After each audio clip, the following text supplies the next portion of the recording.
Power team പിടിച്ചെടുക്കുവാൻ വേണ്ടിയുള്ള അതിഗംഭീരമായ പോരാട്ടം നടന്നുകൊണ്ടേയിരുന്നു. അതിശക്തമായ പോരാട്ടത്തിനിടയിൽ പലപ്പോഴും അടിപൊട്ടും എന്ന് പോലും തോന്നി. ഫിസിക്കൽ അസോൾട്ടിലേക്ക് വരെ കാര്യങ്ങളെത്തി. എന്നാൽ ബിഗ് ബോസ് പലയാവർത്തി ലിവിംഗ് റൂമിലേക്ക് ഏവരെയും വിളിച്ചിരുത്തുകയും ശാന്തരാക്കി വീണ്ടും ഗെയിമിലേക്ക് വിടുകയും ചെയ്തു. അങ്ങനെ സൂപ്പർ പോരാട്ടം എന്ന് വിശേഷിപ്പിക്കാവുന്ന ഈ ടാസ്ക് അവസാനിപ്പിച്ചപ്പോൾ പവർ ടീം തന്നെ അവരുടെ അധികാരം നിലനിർത്തി.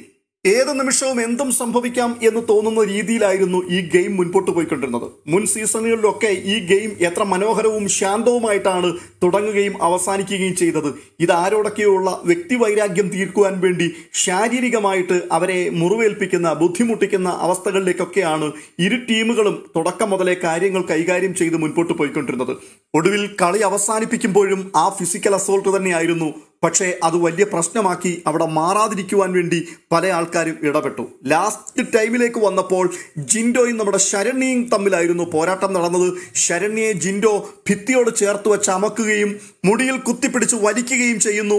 ശരണ്യ അലറി നിലവിളിക്കുന്നു. ഈ ദൃശ്യങ്ങളൊന്നും കാണിച്ചില്ല, പക്ഷേ ഇതൊക്കെയായിരുന്നു അവിടെ സംഭവിച്ചത്.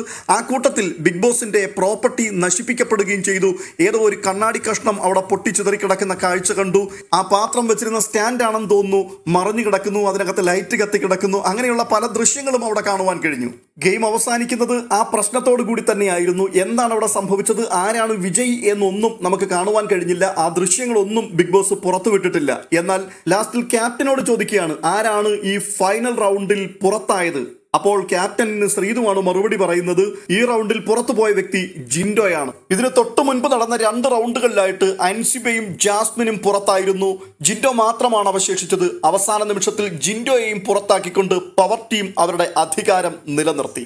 അതെ, 2ാമത്തെ ആഴ്ചയിലേക്ക് പവർ ടീം വീണ്ടും പ്രവേശിക്കുകയാണ് രാജകീയമായ ആഘോഷത്തോടു കൂടി.